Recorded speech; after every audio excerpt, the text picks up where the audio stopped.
It's go time for another week of the Tongue Tie Off podcast, one of the most important gear changes in racing. Jason Bonington, how are you, mate? I'm very good. Tongue tie is off. And I think we're starting to delve into some deeper territory. We're going to talk about ownership this week. The voice is a bit scratchy. I feel like Look out. I was about a year ago. It was fine 2 minutes ago. But the ownership, so we're going to dedicate this entire intro to the one subject because we could talk about it for 45 minutes and we probably won't. We will scratch the surface, but not much beyond that, Codes, I don't reckon. I mean, it's an area of passion, Jace, for both of us. It's an area of the utmost importance for the industry that we love. You and I have talked about ownership casually and professionally over many, many years, Jace.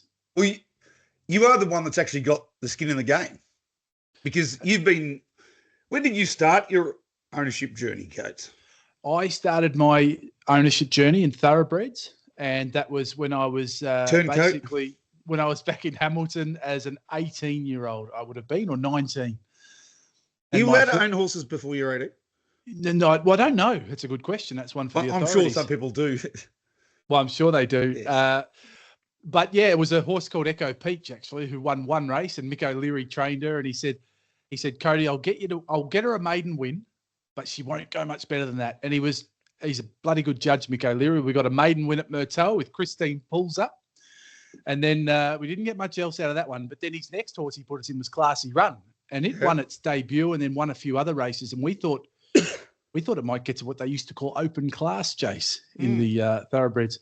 And that was ridden by, I think Wayne Hawkeye rode it on debut. Remember Wayne Hawkeye? I actually can't believe you had a thoroughbred trainer that was totally honest with you. Well, I was a young cadet sports journo in Hamilton, and Mick was at the stables, and he was terrific because, you know, he enjoyed the media coverage, and I enjoyed having a connection who was able to speak to the media and wanting to promote the sport. So, look, it kicked off in thoroughbreds, J-Bon. I've owned small shares in thoroughbreds ever since. My biggest win being a midweeker at Sandown, which was awesome, with a horse called Treasury Notes. 20s into 11s, and I was watching in a pub somewhere, and I took the tote, which is typical. Do you remember I go. Blake Redden was involved in Sontag? He was for the now international renowned Henry Dwyer. Did it win the Queensland Derby? It won something of note. I reckon it was the Queensland Derby, yeah. So, and then I couldn't own harness horses, Jace, as you know. So I had point of great contention for a long time. It was, and there were some of us in the HRB office, though, Jace, who pushed pretty hard to change that. And, you know, in the end, there was a change, which I thought for the better, because in my view, there's absolutely no reason why that can't be policed properly to have, you know, not everyone, the racing office, I understand, and the stewards and integrity, obviously, but, you know, the marketing department, the team in finance, I don't see why those people can't dabble and we can't promote the game that they work in a little bit. We can talk about this subject another time, but ingratiating the people at head office, the board, as many still call it, 400 Epsom Road, to be connected to the game is something we promoted a lot as well. Like even just watching races, being involved with watching the media production, Trots Vision, Tongue Tie Off these days. But, you know, it was just madness, wasn't it, that you couldn't own. I understand. Well, but Paul Oxenford couldn't own horses. I get that. No, I get that. But almost everybody else, particularly newbies. Yes. You should have promoted it. Shouldn't you sort of say, well, get yourself into 1% of something and you will be more invested in the industry that you're there to service. I agree, Jason. It helps you understand the industry. It helps you understand what you're selling. So I know ownership intimately now, you know, because of experience in thoroughbreds mainly, but also because we're racing people. So you and I probably are a bit different to, you know, newbies who come along and work at HRV, you know, fresh out of a different industry and they've never grown up with racing. It's not a bad thing. Sometimes fresh eyes is brilliant. Don't get me wrong. But, you know, to be able to understand what you're selling and have that connection with the participants, I do think there's value in that. not just in ownership, but in a whole variety of spaces, including the space you and I were in, which was media, comms, and broadcasting.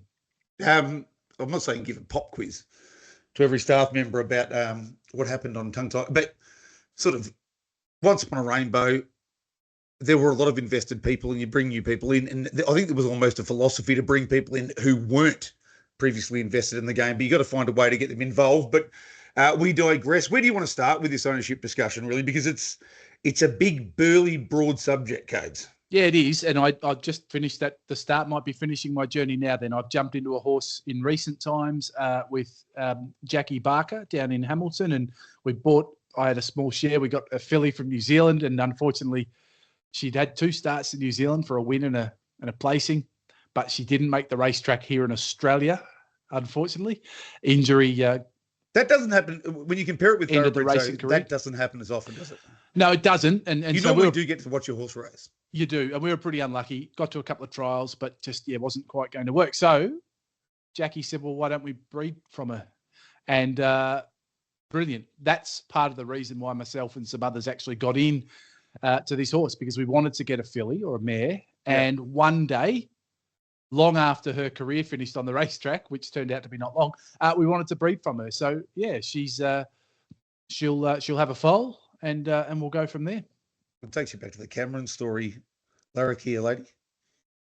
Yes, the foundation mare, and yes, what you can achieve if you get the right one. I mean, how do you know you get the right one? But if you get a well-bred mare from the start, you could create a dynasty. I'll kick it off. So we've been a little bit active on social media, on the Twitter, X, Elon Musk, we have Tesla, SpaceX, all of that, talking about I'll call up the thread, Jace.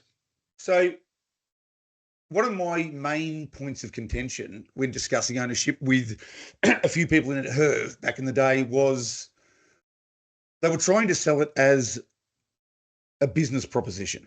And I just don't think you can. BHP, Rio Tinto, NAB, Telstra, they're there for that, aren't they? You've got to sell it as an experience, as a lifestyle choice, as a dream, all of those things, because it's easy to put your money into a blue chip stock and you get no enjoyment out of it, but you're going to get a return. You can't sell it the same way, surely. No, of course not. And that's not to say that you couldn't go into it with a business mind. Yeah, trying to say, okay, I'm going to make some money out of this. But to your point, your response was, that's not how you market it. And you bang on. That would be absolutely futile. It would be a silly exercise to try and do that. If you market it, however, as a hobby, right, like a golf club membership or membership to a football club. So the thing about membership to Essendon or Collingwood, Jace, is you can go and cheer and ride your team's performances and enjoy that with a good community of like-minded people, right? You're connected. You're connected, and you pay to be part of that community, right? Yeah.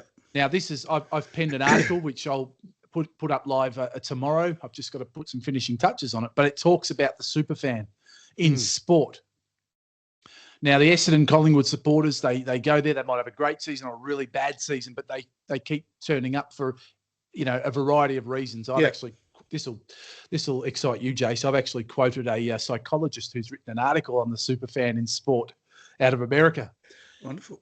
And there's been research done into, what it is that makes superfans fall in love with sport. And it comes down to sort of some pretty obvious things. And the amazing thing that I thought with this article was every single finding, you can look at it and say, hang on, that is bang on for harness racing, right? Okay. You talk about, sorry, I want to quote from this, Jay. So, which you'll be able to see this online, but it says here, the article goes on to point to psychological research that reveals motivational reasoning behind fandom or fanship, right? From superfans. It cites aesthetic appreciation. So for some, it's actually the beauty of sport in the artistry of the athletes, right? So whether that's the grace and precision and physical prowess of figure skating or diving or even football, or why not racing? And I've talked about some of the trainers you and I have both spoken to over the years, and they say there's nothing better than watching. It's funny, they always say a good trotter, a really great trotter in action is majestic. Well, I've always said I love all sport and always have, but there are two visual experiences in harness racing. One is what Chris Barsby would call the first over crush. Yes. When you just monster beast mode from outside the leader and just eat your rivals alive. But even in thoroughbred racing, which I love growing up just like you, if a Divine Madonna or a Chautauqua pulls out 3, 4, 5 wide, they make ground steadily. When you watch one just peel and just... Yep. It's one of the most beautiful things you can possibly imagine. Like a catapult. Oh. Like Crawl winning the Stradbroke back in the day, which I'll never forget because I backed it. Is there something there about belonging as well? Because I think that's nearly the most important thing. If you can just watch races, you can bet on them. Yeah. But you don't have that sense of belonging. I think if you're in ownership, then you feel it's that conduit I spoke about, that connection where you feel like I belong somewhere and I'm part of the community. 100%. And that's the best community there is. Exactly. Great people. Yeah. And very diverse group of people. Racing's amazing, isn't it? It's always been said that racing's the great leveler. You go to the racetrack and you're all just there trying to make a quid on the punt or just have a good time. And it's a time where all different parts of society come together in one place and they've got one thing in common, and that is they love the track. They love the racing game and they love a punt or whatever it is. But it is the great leveler. Community is a huge part of this, Jace, and I'll push that in the article. The second point was escapism.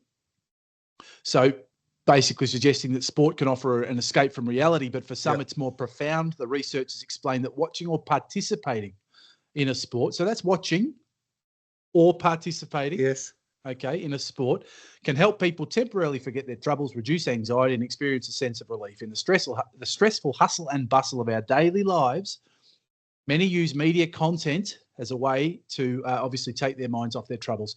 And so I've cited a few different types of super fans, right? Originally, before I actually got to that article, I had 3 types in racing. There's more, but 3. 1, a content consumer. They absorb everything. They consume everything. Videos, articles, you name it. Social media, whatever it is. Social media. They're watching Trots Vision for an extended coverage every Saturday night. They're listening to whatever radio is still around on the trots, and they used to listen to watch Channel 31, I'm sure, right? So you've got the content consumer, Jace. Yep. You've got your punter, but your dedicated harness racing punter, because punters can obviously bet on anything. Joe Biden is the 3rd favourite, would you believe, today? He's now the 3rd favourite for the US election, Javon. Kamala Harris. That's my Joe Biden impression. 2nd favourite. I assumed it was. But a dedicated harness punter, Jace, they are super fans. People who will only go to the harness to find their edge. Just quickly to interject, isn't it funny that almost all of the most invested punters that we know of in the game are also owners? Great point. Great point. And there's significant data to tell us that owners turn into punters when they weren't punters beforehand, because once you're invested... it's like anybody, we've brought people probably into watching harness racing or thoroughbreds, or even a few people with footy for me, and I get them to watch Collingwood, and then they want to watch other games. So you get involved with a horse, you watch that horse, then they watch one that beats their horse, and then they want to follow that horse, and then that, et cetera, and it rolls on, doesn't it? So it's massively connected. It's massively connected, and again, the article comes to this in the circle, which we always talk about. And the circle, people get hung up, Jace, on who are the most important group in racing. All right, and I'm going to assume you agree with me here, and it's a pretty. I agree with you. It's a bullshit exercise, because every single group is important for a different reason. The punters are critical. Right? Because without the punters, you're not racing for prize money. Okay. Yep. The participants are critical, because without participants, there's nothing to punt on. Okay. And without the punters, the participants couldn't be in the industry. Okay. Then you've got your breeders. Well, you're not breeding if there's no prize money. The prize money comes from the punters, and so on and so forth. Then you've got your owners. Well, if you don't have owners, you don't have trainers. owners aren't going to own unless there's prize money, which comes from punters. and around and round we go. And you can't really lose any of those elements, in my opinion. And the game survives. But if you can somehow get that whole circle doing well, Jace, the end result equals increased revenue, which equals increased prize money, which equals increased everything, including increased interest. I'll give you some psychology. Have you ever heard of the Gestalt theory? Nope. The whole is more than the sum of its parts. Yeah. Right? It's the basic theory. But what you just mentioned, and you've sort of said it, is everything is intricately, inexorably connected, isn't it? So it is. Yeah. I mean, ultimately, the show has to be put on. It does. So if any group was to be deified as the most important, it remains the participants, because if you don't have participants, you don't have a game, you don't have a show, 100%. You don't have a footy match. But the owners, the breeders, they're all interconnected. The key thing with owners is, and this is where syndication and all that comes in, is that you actually need more owners, because you need 10 and 12 and 15 and a horse, because that's how you get the ripple butterfly effect, where they're telling their mates. When you've got horses going around, but they've only got a couple of owners and it's the same owners and it's the hardcore, that's great. And we want to keep them, obviously, but you're not growing anything, are you? No. And you look at what can grow in the sport, and you've hit the nail on the head. What can grow? Okay, where can we grow? Well, you can grow wagering turnover. Of course you can. Of course you can. There's an edge in harness racing, and if you can promote that properly, of course you can grow it. You are going against, you could argue you're going against society's direction, where it's headed when it comes to racing sports with animals. You could argue that to some degree. But what I'd also say is you've got to remember that anything in marketing is about targeting your audience. Yeah. And anyone who's not going to be interested in betting on harness racing ever or being involved, that's okay. That's their choice. I've said it forever. I've said it forever. You cannot. Most of my mates from high school have never had a bet. Yes. And they never will. Mm. And any dollar that's spent trying to appease them, yes, well, they don't care either way. You've just interested. You've flushed the dollar down the drain, haven't you? When that dollar could be spent targeting someone who is a potential customer of the sport. So let's discuss a couple of things and try and come up with pseudo solutions, right? So the syndication thing is a big, broad, wily subject, but I think you've spoken on social media, on Twitter, about you can still get big groups. But my question is, how easy does it become incredibly laborious for the managing part owner to distribute the funds? Of course it does. Of course. That's got to be made easier, doesn't it? Because you don't want a full-time job. Yeah. Look, it's interesting, that one though, Jace, because I agree. And I've got that down as one of my many, many points that I'll come to at the end of my article. But that's the one that I would want to listen to the participants on, because I originally said in the Gallops, right, if I own 5% of a horse, I get 5% of the prize money paid directly by Racing Victoria into my bank account. Every, whatever it is, month, whatever.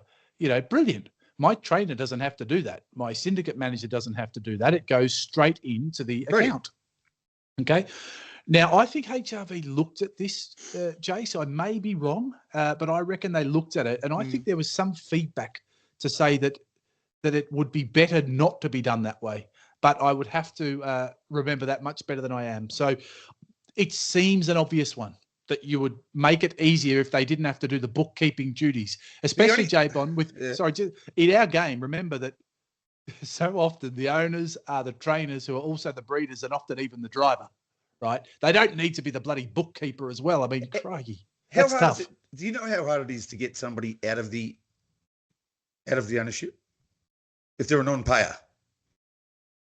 Oh, I've heard that it can be tricky, but that should be made easier, because the only reason I can think of why you wouldn't pay direct is because you're sometimes paying to people who haven't paid their share of the bills. Yes, you should just be able to go. Yeah, it's a good point. Listen, Ricky, it's a good point. Love getting you the horse. You're not paying the bills, so you're not getting your cash. Yeah. So that's one. Yep. We've already sort of started talking about how you promote it, and we've got VicBred schemes, and to me that's gotten so convoluted and confusing for a start. That's a whole different subject. But just on VicBred, well, hang on. Vicbred's scheme and the word futurities, Bob down at the pub, you're bumping into, he doesn't know anything about the word futurities or what the Vicbred scheme is. That's got nothing to do with he introduction to racing. He would need a triple degree anyway, even if he did know, to try and work out. I went to the sales, and the Greek alphabet doesn't have more symbols. No. Of branding. This is what you might be able to get. So I love the idea. I don't think it's ever been used properly. I don't think it's ever worked to try and keep longevity for horses racing. I think there should be a bonus. I've said for years after 5 or 10 wins or whatever it might be, but that's confusing in and of itself. And it's just a touch point to go back to that. I think you would know more than me because you were more closely aligned to it and what was going on. But the ownership strategy that I heard was always about trying to sell the idea of the fact that it's not a poor financial decision. It might not be. And if you're smart, it very well might not be, but you can't get into it for that reason. It should be the experience, but the experience has to be made better. Well, but that's much better. And bang, you're spot on. So back to your earlier point about a sense of community, that is, of course, important, right? So I go back to buying a horse is expensive. Now, a harness racing horse is much, much cheaper than a thoroughbred horse, but it's still a pretty expensive hobby, right? Now, if you buy a golf club membership, they can be pretty expensive too, just quietly. But if you buy a golf club membership, you don't get a financial return, okay? But you're part of the club. You play your golf, you drink at the bar, and you're friends with your members, and you catch up with them, okay? It's the same for any club. Back to my football analogy with Collingwood and Essendon. You're not going to get your money back. Now, if the expectation is that you will get your money back, then we've just both agreed that is ridiculous, because no club, what club gives you money back for your involvement and your enjoyment and being part of that community? Well, guess what? In racing, it kind of potentially does. It may not, but it potentially does. And that's a bloody nice bonus, but that's what it should be, a bonus. But to be part of a club at a golf club, you get you get to go play golf, and, probably there might be some other clubs that you can join in with, and you get your perks and you get your drinks at the bar and all this sort of jazz, right? I love an analogy. My late brother Adi he explained everything in analogies. I like this analogy. And the key here is, if you are a member of an exclusive golf club, you know what one of the great privileges is? Being able to go to your mates and swagger up and go, hey, Rog, hey, Tony, hey, Leon, you can come to my club because I'm a member. I'm going to give you a great experience. And so they feel special, and then you feel even more special because you're the hero in the situation. And that's the key. And it's not about the clubs, in my opinion. It's about J-Bond, financing the clubs to do it. Point 3 in the psychological study was self-esteem.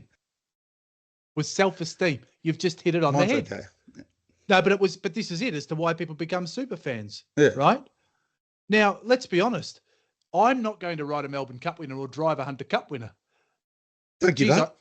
I'd love to own one, though. Yeah. Okay. And owners all want to have the next big thing because, come on, we all want to be able to say, stand up there, hold the cup aloft and say, we won and our horse is a ripper. But you actually know that if you're in the thoroughbreds and you win one at Tatura, you feel like a hero. Of course you do. You don't have to win a Hunter Cup. No, the Sandown midweek, I felt like it was a spring carnival win. I still haven't been there, but if you go to Birchip on Birchip Cup Day and you win one, it would feel like winning a Hunter Cup. So, but see, back to the point of being part of a club and community, though, right? A footy club, you get your free entry, you get if you pay for it, you get your reserved seat, you get communicated to regularly, Jace, by Essendon or Collingwood, right? You'd get discounts at the at the Bomber shop or the Magpie shop, so on and so forth. I think you know where I'm going with this, Jace. Now, you're racehorse ownership. I'm a member of the owners club, right? I've got a horse, right? A thoroughbred. And this is actually, unfortunately, I'm not lying with this. I'm not exaggerating it either. I've got 2 horses and they're both yet to debut, these thoroughbreds, and they just keep going. Shin sore, sore leg. It's a familiar tale. Campaign over before they got to the trials, but that's okay. Now on to the next one. It's a long game. Yeah. You keep paying your fees though, right? So I consider myself part of the owners club. And in the thoroughbreds, J-Bond, you get an owner's gold card, which gets you access to any thoroughbred track in Victoria.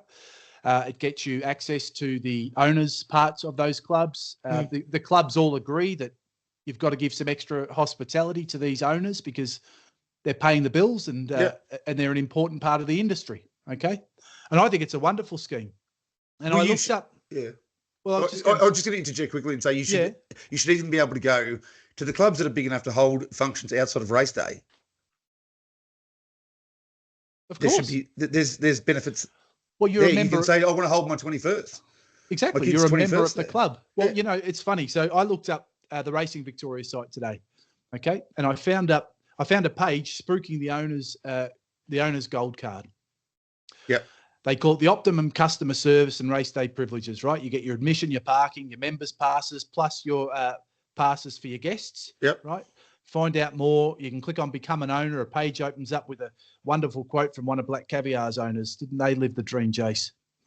You visit TROA, which is the Thoroughbred Racehorse Owners Association, and you see a page with really aggressive articles where they're fighting for better prize money and representing owners, and good on them, that's their job, okay? But you also see the Owners Hub, which has all your resources, a mounting yard access link, which talks about how you get that, how you're entitled to free general admission at all clubs, regardless of whether your horse is there or not. And it even talks about when you go into state, mention that you're an owner's gold card holder, and whilst there's nothing binding, the insinuation is that the PRA, they'll look after you because you're an owner. Do you know one thing that the thoroughbreds probably can't offer? What's that? Is really exclusive access to your trainer. Yes. Or your jockey. 100%. Harness racing, and it's not because you can dominate the trainers and drivers and participants and make them do it. They're all happy to do it. And they are desperate. I know there is a relationship. There's a linear relationship between an owner and a trainer anyway. But literally, if you were at the track and you had a horse with Jess Tubbs, but you loved Karen Manning, and you just wanted to meet Karen Manning, just so you could say you did it, Karen will do that. Karen will come and say good day. The world's most winningest female driver of all time would absolutely make us. They all would. They pretty much all would. They do. They do, Jace. And see, you get to be up close in this sport. You can be up close and personal with the superstars, the celebrities. You can't do that everywhere. So many of them do it. But Kate and Andy Gath, I want to highlight. They will go out of their way to make owners feel really special. Again, they'll go out of their way to make any fan feel special. Kate. The great story, of course, of Kate wandering over to the fence when she saw a kid there at Cranbourne, I think it was, and she brought the horse. Might have been burn a hole in my pocket, I'm not sure. And the kids started patting the horse, and then other kids gathered round. They've all exited the jumping castle or whatever it was, and they've just queued up, right? And clubs and PR and racing authorities spend so much money on kids' entertainment and all, but Kate just gave those kids an emotional connection to harness racing that no jumping castle, dodgem car, or showbag stand will ever do, Jace. And it didn't cost her anything. It just cost her a bit of her time. The standard breed's a lot safer than the jumping castle as well. There's been some horrible accidents over the years.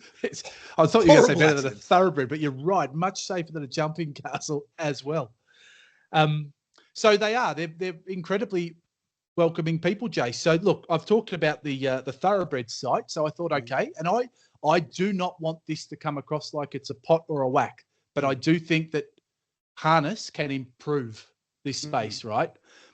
It's an impressive looking owner's space when you go and have a look on the website, right? It looks good. Okay. You click on it.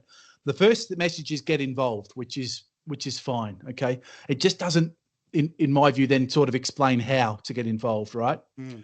It asks if you love being part of something meaningful, something with ups and downs. Not sure, that's a very honest ups and downs that can produce amazing rewards, challenges and opportunities. That's transparent. Brilliant. It says, if you want to own, you've come to the right place. Then it says first things first and asks which pathway is right for me. It says your options are sole owner, part owner, syndicate, member or lease. And straight away, if I'm brand new to the sport, which I'm not, Jace, so it's hard to put myself back there, but You're already confused at this point? Well, what's a sole owner or a part owner? Okay.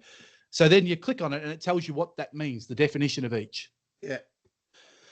Then you go below that and it says, click to examine your next steps. So I think, okay, I'll follow through. You go there and there's a very extensive list of frequently asked questions, Jace. Choose your own adventure. Keep clicking through. It is. It talks about... Boy, just while you're pausing it, I hadn't thought of this previously, but why couldn't you go to a page, right, and fill in a quick questionnaire? Where, in what area would you like your trainer to be? Would you like a man or a woman? What age? What type of, big stable, small stable, stats, accessibility to the trainer. If they're extremely busy in a big stable, you might not get that one-on-one, but you can say, "Oh, I'd like a smaller trainer," then that's okay. And then you get 3 or 4. What a great idea! With their numbers, because they're not worried about that, and you can contact or some way, an email even, some way of contacting them directly. Yep. Wouldn't that be better? Where you're just like, well, I'm not confused now. I don't need to worry about whether I want to be a part owner or a lessee or whatever. I've got somebody to contact now. Yeah. And it fulfills all of the criterion and requirements that I want, and you can get involved because let me tell you, harness racing trainers will be taking the call because my oath, they want owners. Of course they do. Yeah. They do. They absolutely want owners. I think the first question on these frequently asked questions was along the lines of deciding who to be your trainer. So you've nailed that, Jace. Yeah. But it points to the trainers directory, which to the new person is just a bunch of names from A to Z. Under your model, obviously, you can have some preference, but if you're literally going in blind to a directory, I just don't know if that's the way to do it. It does say there's another way, which is to visit local trainers or to go to the races and wander about and find a trader. Well, again, given we're doing a site course here, there's something called the paradox of choice. If you've got 100 names in front of you, that's the point where you just go, if you don't know a lot about them, you're just like, you'd freeze. You'd freeze unless up. you're just going to go, I'm going to guess I want somebody with the initials KL, and then you'll find somebody. But if you've got a little thing, you know the area, like I say, you know the area you want the horse to be trained in, what type of stable they are, their strike rate, bang, it comes up. So it doesn't seem that hard, because I know for myself, I wouldn't have gotten through that. I'm not even sure if I would have gotten through to the frequently asked questions. Well, if I was getting involved in a sport that I didn't know about. It goes on to talk about futurities, and this is all... That's confusing again. It is, but it's good information, I suppose, if you want to learn about this stuff. But anyway, you work through, Jace. But amazingly, what did I say before about what racing led with the gold cars, the gallops, what they led with, the gold card and your perks, right? There was not one question asked about what entitlements do I get for being an owner. Not one question about the perks or any entitlements at all. Right, that would have been probably my first question, to say what does being an owner get me, right? Now, I hope the fact that the question's not there is because maybe there aren't any strict perks in place, such as the gold card. I could be totally wrong, and I'd certainly hope I am, because I'd like to think, and as I said, my pacer never made the track, but I'd like to think if I rocked up to the races with my... I don't know if we don't get a card, I don't think so. But if my name was on a list or something as a registered owner, that I'd get looked after as an owner. Do you even have situations at clubs? And again, HRV need to drive this, where you say it's an prospective owners night, and if you're coming to the races anyway, you want to have a bet, feel free to wander into the room. And 100%. That, because part of the key, I reckon, is if, say like me growing up, I told you my mates went into racing. So I'm the only one. I reckon it's frightening for somebody that doesn't have a lot of mates that love harness racing, but they do, to think, how do I connect with people? You need to find a way that you can go into a room and you're chatting to Steve and he goes, oh yeah, no, I've been in one or two. Oh, who have you been in one or two with? Was that a good experience? Yeah. You know? And in fact, other owners can then teach the people who are trying to come in fresh how to get involved. But you're not going to get people, Jace, to the races necessarily anymore just to have a punt. No. But ownership gives you that opportunity. And it's an opportunity that's becoming rarer and rarer in racing. But that's why it becomes even more of an obvious thing to put your marketing dollars towards. This was the point of the tweet and the point of the article. And you nailed it. Marketing is establishing an emotional connection with your audience or with somebody. Okay. Yeah. I'll tell you when we'll know we've made progress. I remember the Mildura Cup Carnival, not this year, obviously, but the previous year. Mm. And virtually no owners were there when their horses won. So that tells you something, doesn't it? It does. You should feel that if your horse has got a chance to win during the Mildura Cup Carnival or any big race, I have to be there because they are going to, everyone's going to celebrate me. I'm going to be put on a pedestal. Mm. And there's so many ways of doing that. And they're not necessarily expensive or laborious, are they? There are very simple things you can do to make someone feel a little bit special. Absolutely. I acknowledge there obviously are financial challenges in the game, but that doesn't mean that we can't make improvements still, but in a very smart way. And that's where the marketing dollars need to be spent really carefully. Okay. But you need to spend it on where you can grow, right? Because the alternative is to just sort of, either spread it too thin and achieve nothing or put the money away and give up. And then what's the point of the future? No industry participant wants to hear that as being the marketing strategy. Owners gives you that opportunity, Jace, to tick the all-important supply and demand element, right, of any successful business. Yep. And that is the more owners that you can recruit into a game, the more opportunities for horses at stables there's going to be, and back to the circle we talked about at the start, right? It's really not it's not rocket surgery. Is that the saying? Not brain science. Or not brain science. J-Bond, there's a wonderful owners room at Melton and it's a brilliant space. It looks amazing. I haven't been in there as yet, unfortunately, but I've seen videos and photos and I just think, and I saw it being constructed. I have. It's terrific, yeah. Yeah, it looks like a magical space. So one of my frequently asked questions, J-Bond, would have been, how do I attend the owners room at Melton on race nights? To which in my, putting my marketing hat on, I would have responded, all registered owners and their guests are welcome to the exclusive owners room at Melton on any race night. Bookings are essential for seated groups on race nights, but owners are always welcome to simply show their card at the door and enjoy the comfort and the hospitality within that owner's space. I'll just give one quick addendum to that. I mean, I've been in there and obviously no one feels they need to welcome me in, but the one thing, again, I'm not a shy person, but there's lots of shy people out there.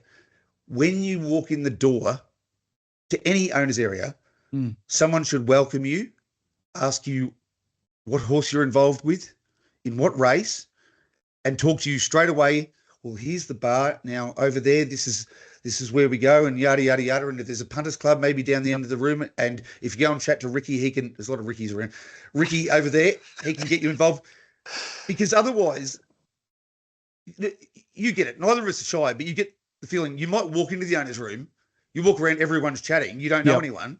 No. And you say, well, I still feel uncomfortable here, even though it's an exclusive area.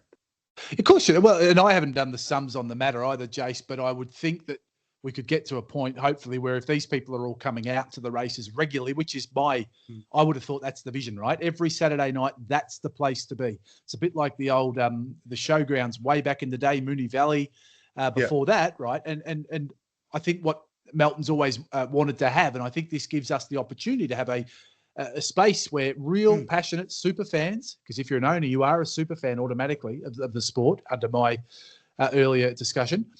You're in there and you're catching up with your mates in the community that you've just become a part of. But absolutely, you need to feel welcomed in there. And I'd like to think your first drink's free.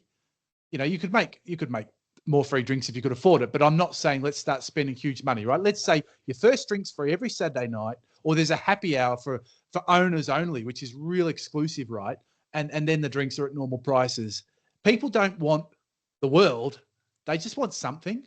And look, that could all be exactly how it goes at the moment. I don't know. I haven't been there, but I'd like to think if it is what's happening, Jace, that should be screamed at the top of those FAQs and marketed like it's not even on there at the moment. You wouldn't know. But again, here's another one. We could go on for 8 hours, but here's another one. Yep. in that owner's room, wherever it might be, Melton or whoever's got one, when they haven't, you go and contact a trainer or a driver, and when they haven't got a drive, they wander through and say good day to a few people. Maybe Dan Malecki or whoever pops down. I know that's not going to be easy for them, but, every now and then. Or the media. Not everyone would want to meet them. But Ryan Phelan or Adam Hamilton, Bronte Newenberg, Tim O'Connor, whoever it might be, Rob Alba, just to come in and say g'day. And they'd be happy to do it. I don't think I could count on one hand, I reckon, Jace, the amount of times that either a media or a Trots personality or a participant has ever said no when we've asked them to come and do just that. They jump at it. And the participants, we have the best participants in any sport that I've ever seen. The dedication, Jace, that they have to put in, right, to try and make a living and survive in this sport, right, as the price of petrol's gone up over the years, the price of groceries has gone up, Jace, the feed for the horses, it's all gone up. It's all skyrocketed hugely, right? But the prize money hasn't gone up. And that's not a whack to say we should be lifting prize money. The fact is we don't, as an industry, have the money to put into the prize money at the moment. It maybe shouldn't be like that, but we can't change it right now, can we? Spot on. So my whole point is this is just a huge shout out to the participants because they've stuck by it. They love it, And they're willing to do anything to promote the game. 100%. Imagine being at the footy. Imagine being you might want to catch up with the umpires from last week from this. Imagine being at the footy and, Nick Dacos rolls in and says g'day to you. Or one of the big commentators. 100%. So, but we can do that. And I know, Dan always did it. Whenever he always said, "I absolutely love to come down." And none of the participants feel like they're special people. When I was doing full-time media, you don't feel like you're special, but these people who love the game, yes, the super fans, they do think the idea of meeting David Aiken is like blows their mind. So, last thing, because we can't discuss every subject, but there's a couple I just want to touch on very briefly. Sure. I think there's too much money in juvenile racing and early racing, and that what they've tried to create is that early return on investment to try and make it a sellable option, get involved, and you might get your money back quickly, right? But very few do. And it means that the competitive edge that harness racing has, where you've got a standard bred that can race for 6 or 7 years, is taken away from you. And also, which was brought up recently, there should be, the prize money should still represent some sort of tiered stratum where you've got an incentive to want a good horse. Yeah. Not one right now. You actually probably want an ordinary horse, don't you? Because there's going to be more racing opportunities. You can go around so regularly, and that there's something anachronistic about that. There's something contradictory and hypocritical. Yeah. Well, it's, what is the pinnacle of the game as a participant or an owner? And you asked that question 30 years ago, and the answer would have been to win the Inter-Dominion or the Hunter Cup. Yeah. Now, what does the modern day business model mean that, say, Emma Stewart and Clayton Tonkin, the professional trainers, Andy Gath, Michael Stanley, Jess Tubbs, what are they trying to win more than anything else, Jace? And for what reason, right? Now, of course, they still love the Inter-Dominion. They grew up with the game. They want to win that because that's what it's called, don't they? But there's only one Inter-Dominion. Yeah, and they want to win the. There's a lot of Breeders' Crowns and a lot of Vic Bred Super Series, aren't there? Yeah, well, but then you also look at the prize money of those 2-3-year-old races. So what makes the most business sense? Because you can run, exactly. You can run the 2-year-old, the 3-year-old, and a 4-year-old, and then that horse might be, not make a free-for-all class because it's had a magnificent juvenile career, but it's a bit worn out by the time it's 5 or 6. And that's another thing with Melton. Why Melton should be so much bigger and more glamorous than it is, because winning a race at Melton as an owner should be like winning at Flemington.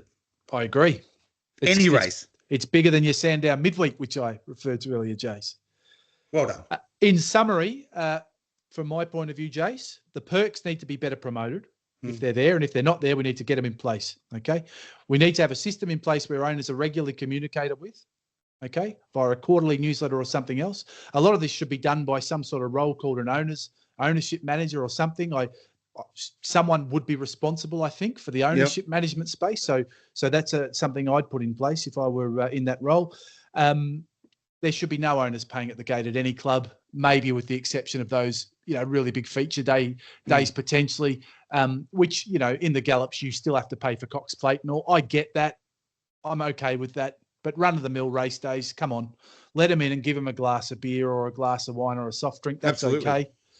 In the Gallops, point 4, I get my prize money paid directly to my bank. Well, you nailed that one earlier. So that's something to look at. Troa is extremely active in the thoroughbred space. I am presuming that VHRC is similar for ours.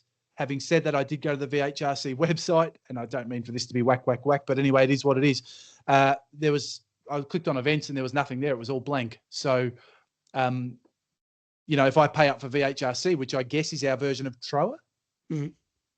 Oh, I think so. I want to know what we're going to get and why I'll be part of that club. And I think it's a great opportunity for VHRC. I'd love to see it thrive. Owner events, do they happen?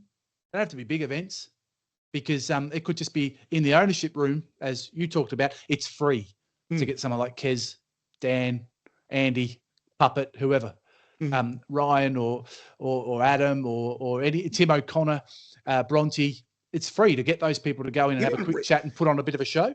You could even raffle tickets to the footy or like to concerts or anything, couldn't you? You can't give them to all the owners, but you could say if you are an owner, there's all these little. It's not expensive, is it? You just wouldn't have thought so. If you do a it, box for something, whatever. Yeah. Again, no one's expecting to give away a car or a Toyota every week. That's not what it's all about. It's just about a bit, some extra engagement. Yeah. What else? Making syndication and group ownership easier. I know it's a tough space with the rules and regulations, but again, that's the role, isn't it, of the promoters to try and make life easier because, hey, J-Bon, you nailed it earlier, and we've been on this the whole way through for this project. You can't change what you can't control. You have to accept certain things. The rules and regulations will always be there. So you do the best you can, okay, to still get a result because the alternative is just putting your hands up. How can the trainers assist? Good communication's pivotal, okay? Embracing things like Prism and MyStable. There was some great work done there previously in HRV marketing in that MyStable space. I don't know if that's still being pursued as a project, but it absolutely should be. That's the little app, J-Bon, that all the thoroughbred trainers would use to get, instant messaging out. So we were giving access to that to the trainers, yeah? We were, and the trainers were taking it up. There were some who really embraced it. I think Kate Hargraves might have been jumping on it. I think Maddie Craven might have been keen. I'm sort of half guessing there, but that's what I remember. I'm not. Just like you said earlier, this isn't a pot or a whack. It's like when you say to someone, "I'm not racist," and when someone says that to you, they're about. So, but this isn't a pot or a whack. But when I look at HRV, and I'm not falling into the philosophy, nobody does any work in there because that's absolute bullshit. No, it is. It's nonsense. Total nonsense. But trainers don't have enough time in harness racing with the money that they're getting to be the administrators that thoroughbred trainers can be. They've got they can afford to have 5 people on the books for promotion. Somebody at HRV would quite simply be employed to make the calls to the trainers and disseminate the information. It wouldn't. And Bon, you have to embrace. It would be a base level marketing job. Correct, and you've got to embrace digital and technology to help make that easier on the persons in there, and you need better systems. So absolutely, and you're spot on. That is you and I have seen it firsthand. It's absolutely rubbish to say that any view that they're not working their backsides off in there because they are. There's some in every organisation that aren't, and there's some roles that aren't that worthwhile. But the idea. No, you can see where a lot of people go into from HRV. How can we leverage social media better? We've got some of the best influencers already in the game, Jace, like Andy Gatt, Pogga Salter, Jess Tubbs, Greg Sugars, and there are others, right? Now, if we can help, and this is what the whole point of previous strategies was, if we can help amplify them, okay, then that is what is going to get people excited and engaged and make these people stars of the sport. And they're so damn willing to do it. They're all doing it every weekend.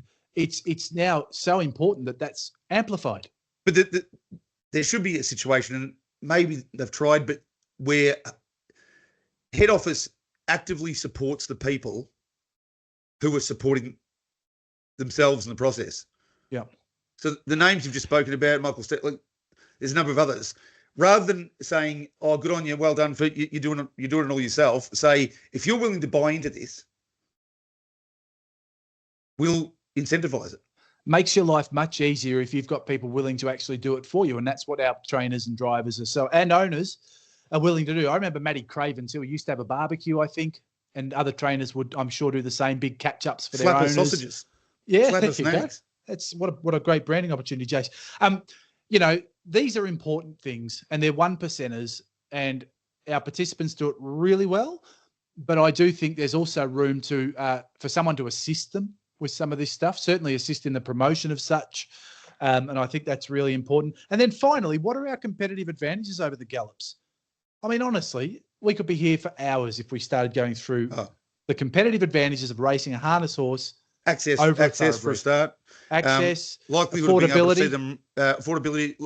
But then you go to the greyhounds, and maybe that's where it breaks down a little bit with affordability. But affordability, the likelihood of being able to watch your horse race a hell of a lot more than you would a thoroughbred or even a greyhound. Yep. When you're comparing it with thoroughbreds, not just accessibility of the participants, but the feeling of being able to be, it's a down-to-earth atmosphere, isn't it? Being able to wear, I put this in the article, Jace, not having to dress up like you're going to the Flemington members. You can if you like, but you don't have to. There's tracks everywhere. Just being able to relax and go and have fun with your mates. We have so many tracks in Victoria, so you can't nearly live anywhere in Victoria without being relatively close to somewhere. But even the sponsors that Harness Racing Victoria have got, that should be part of your owner's card. What I'd like to call the gated community, GAITED, because it never got through for the Coterie group. The gated community, that you get those. I thought it was brilliant. I don't know how that, but you should. There's so many ways outside of harness racing as well. Discounts.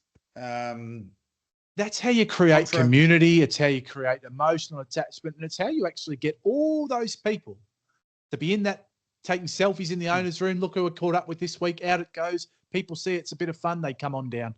It's not that. It's that part of it is not that hard. Okay. No. The promotion of the game broadly, right, is a big beast. Okay. Don't get me wrong. This part of it in the ownership space, Jace, it's not that. It doesn't have to be that difficult. And really, we put it into two big categories, I reckon. The experience and all the things we've mentioned, accessibility to the participants and to media, and yada, yada, yada, the room, the community and the feeling of belonging. Yep. And it's just that connection. And we haven't even said, J-Bond, but what about the lottery ticket? It's also a lottery ticket. You might win it all back. We say you probably won't, but you bloody well might. Unless you own as well. The difference between, say, footy and racing is the thing that draws you to footy. A lot of people aren't even in love with footy. They're in love with their team because they're connected to that. Yeah. Once you own, you're actually connected. You are actively barracking. You don't even have to have $1 on. No. Anyway. You're connected to that horse and you're connected to that stable and that trainer. J-Bond, before we wrap this first segment up, we must quickly talk about the review from last week. Yep. So let's we're doing it a little bit differently this week. So we're going to wind straight to the review. And I don't have the, it's becoming a common theme, isn't it? I don't have the tally yet, but we will get this up online by the end of the year. By the end of the year. So who got your votes last week? Yeah. 3, 2, 1. I went. I remember now. Kylie Sugars, I think I had 3. You gave 3 to Kylie. Guy. Remember when you asked me that, J-Bond, last week? How did I know you'd raise this? 3, 2, I think. Oh, geez, now I've forgotten. Sam Gangel. Yep. Tasmanian, with Duke's Choice. Yep. And one I reckon went to Aaron Dunn, maybe. And 1 to Aaron Dunn. Jimmy Edmonton could have got a vote again, but he's going to get plenty, isn't he? He's Valdenti get plenty. That was a trotter back in the day. I reckon Philip Ellery. Oh, actually, I'm going to swap out my one. Okay, no Aaron Dunn. Who gets the 1? Kelvin Barker. Beautiful. Kelvin Barker. Not just for sequence, but the way mercenary and. So, J-Bon, I gave 1 vote to Kylie Sugars, who you gave 3. You sounded shocked that I gave 3, but all right, 1. No, 1 to Kyle's. 2 to James Herbertson. Another good night. And I gave 3 to Kelvin Barker, who just did a magnificent job with those 2 trotters last week. And James Herbertson and him combined. But I gave 3 to Kelvin. So, yeah, Kylie, Kelvin, Sam Gangel. Okay. Yep, Sam G, Kylie Sugars. I do know her very well. Jimmy Herbertson, all among the votes this week. Black Booker? This was hard. Normally, because of your incredibly restrictive system of only one, I've got about 5. But here, I ended up going with one that is racing this Saturday night. La Belle Bouger. Yeah, that was a really good run, and we'll talk about that in our preview, I'm sure. I went Ghost of Time. I thought it had, it was a good run. It got a bit inconvenienced, parked, boxed on well. That horse has improved a lot, and it has great gate speed, which puts it in a very good position in most races. Won't help it this week. No, well, it was scratched, wasn't it, this week? Or maybe it wasn't. I don't know, but it won't help it anyway. That's the review. We'll be back shortly with our full form preview.